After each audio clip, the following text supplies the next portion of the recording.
கோலி talk Kollywood news.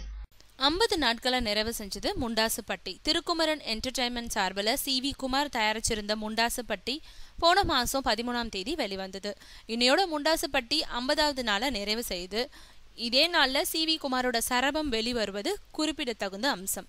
முண்டாசுப்பட்டியில Vishnu, நதிதா, காளி வெங்கட் நடிச்சிருக்காங்க. San Roldan இசையமைச்சிருந்தாங்க. வெற்றியை ருசிச்சு பல வருடங்கள் ஆயிட்ட விஷ்ணுக்கு இந்த படம் புது தெம்ப கொடுத்திருக்கு. காமெடியனா சிறு சிறு வேடங்கள்ல நடிச்சிட்டு வந்த காளி வெங்கட்டுக்கு முண்டாசுப்பட்டி ஒரு அடையாளத்தை கொடுத்திருக்கு. இசையமைப்பாளராக அறிமுகமான எழுத்தாளர் சாண்டில்யனோட பேரன் ஷான் ரோல்டனுக்கு நல்ல தொடக்கத்தை கொடுத்திருக்கு. சத்யம் எஸ்கேப் PVR காம்ப்ளெக்ஸ்ல 50 நாளை தொட்டு இருந்தாலும் பிற ஊர்களில் செகண்ட் ஷிஃப்டிங்கா ஓடிக்கிட்டு இருக்கு. 7 கோடி பட்ஜெட்ல உருவான படம் 20 கோடி வரை வசூலிச்சிருக்கிறதா வியாபார வட்டங்கள் தெரிவிக்குது.